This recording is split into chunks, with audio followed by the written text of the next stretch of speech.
This is IGN. Following a Google US ruling, Microsoft will soon let people buy and play Xbox games directly in the Xbox app on Android. It's Monday, October 14th, and this is IGN News.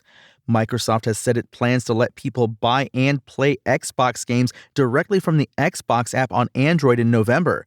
The announcement comes following a recent decision by a U.S. judge that forces Google to open up its Play Store to competitors for 3 years.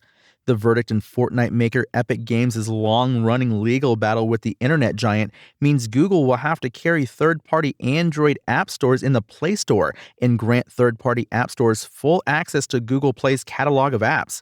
For Microsoft, the ruling means it's free to sell Xbox games on Android devices and let gamers stream them as soon as they're purchased from within the same app, all without having to use Google Play billing. Xbox President Sarah Bond made the announcement in a tweet.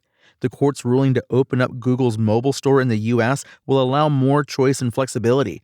Our mission is to allow more players to play on more devices, so we are thrilled to share that starting in November, players will be able to play and purchase Xbox games directly from the Xbox app on Android. Epic Games boss Tim Sweeney has said the Epic Game Store is coming to the Google Play Store in 2025 in the U.S. without Google's scare screens and Google's 30% app tax, thanks to victory in Epic versus Google.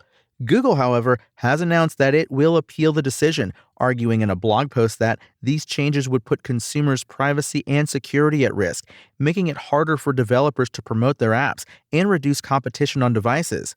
The company is asking the courts to pause Epic's requested changes pending the appeal.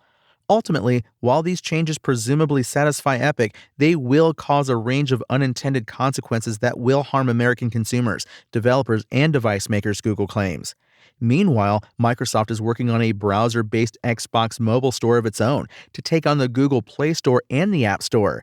Indeed, its $69 billion acquisition of Activision Blizzard, which owns Candy Crush maker King, was in part driven by the desire to boost its mobile game offering ahead of the launch of this store. Thanks for listening to IGN. My name is Tony Jackson, and for the latest game and console updates, visit us at IGN.com.